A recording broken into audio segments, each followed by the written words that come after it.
Manny here from Fit First Running, doing a review on the Spire 4 from 361. Do a little look, little take on that shoe, bam. So with 361, even their neutral shoes have a little bit of stability to them because they're so firm and dense. They have this quick foam technology that runs from the heel to the ball of the foot all the way through. Form of a compound, very aggressive, meaning that it's gonna get you on off the ground, but it's soft enough, really soft ride. Takes about 300 miles for you to kind of break down that midsole. For the most part, as the quick foam expands, it doesn't immediately compact like foam does. So out of the box, most time foam's just gonna compact right within that first mile. This takes up to 300 miles before it starts to actually compact completely. If you're anywhere between 150 and higher as far as your weight, you're gonna break through that midsole pretty quick. So you're gonna break through that midsole pretty quickly if you're from 150 or higher towards. So you'll be more towards 400 to 450. If you're a little bit less than that, you get a little bit more mileage. So about 500 miles. If you're mixing this thing up with like a training shoe, walking shoe with some running, then you're close to 500 miles. Now, back to the actual features of the shoe. Has this more fit technology in the middle of on the upper of the shoe.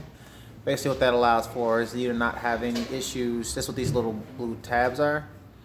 This doesn't allow for any issues in the midfoot and the gait cycle. So as you push through and plant in the ground, you're not sliding and moving on the medial lateral side, but you're also not having issues on your instep. So you can literally tighten or loosen these, or you can either use them or bypass them. So someone with a really narrow foot, and also someone with a wide foot, can typically fit into the traditional D width. If you have the right fitter, someone that's fitting you properly in these shoes, and if you have for the most part a D width, maybe even a 2E foot, you can fit in these very comfortably. They also come in a 2E. I would just say someone that has an extremely wide forefoot definitely will be more apt to going with the 2E. I'm sorry, with the 4E. If they have closer to a 2E foot. Just using these bypassing out the more fit technology, so it's not as tight on the upper, as well as too much tightness in the ball of the foot either. If you look at this little graphite shank in the middle of the shoe, it's also going to help springboard you on and off the ground.